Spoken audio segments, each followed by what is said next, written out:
Presiden Joko Widodo memberikan beberapa arahan dalam mempersiapkan pembangunan wilayah ibu kota negara (IKN) Nusantara.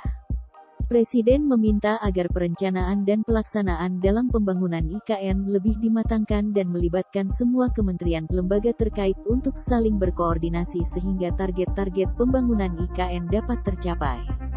Kendati ibu kota negara (IKN) akan pindah dari Jakarta ke Penajam Pasir Utara (PPU), hal ini tidak akan berdampak banyak pada pertumbuhan pasar properti, khususnya dari segi harga.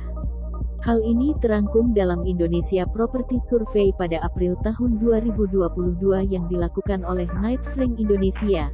Mengutip Kompas.com, dalam survei itu, sebanyak 73% responden berpendapat hal demikian. Tidak hanya terkait harga, survei tersebut juga menunjukkan bahwa 54% responden menilai perpindahan IKN dari Jakarta ke PPU tidak akan berpengaruh negatif terhadap tingkat okupansi properti.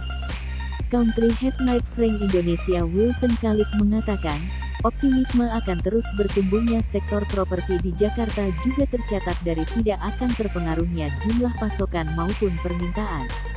Dalam jangka pendek, pengembangan IKN diprediksi tidak akan berpengaruh signifikan dalam jangka pendek, baik dari sisi pasokan, permintaan, harga, maupun tingkat hunian.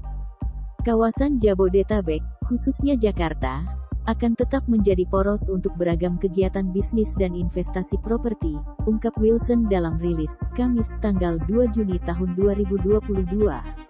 Meski begitu, wilayah PPU yang akan menjadi lokasi IKN Nusantara diprediksi akan potensial untuk investasi properti dalam jangka 3 tahun 5 tahun ke depan. Pada survei tersebut, PPU mendapatkan suara dari 16 responden.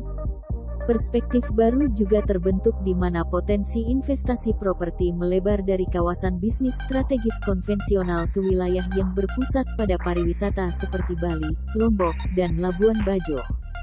Bali mendapatkan 24% responden, sedangkan Lombok dan Labuan Bajo masing-masing sebesar 11%. Sebagai tambahan, sektor residensial dan perkantoran juga diprediksi akan terbangun paling awal di pengembangan IKN. Sementara fasilitas logistik dan industri, hotel, serta retail juga dinilai perlu dibangun pada tahapan itu. Terima kasih sudah nonton, jangan lupa like, subscribe, dan share ya!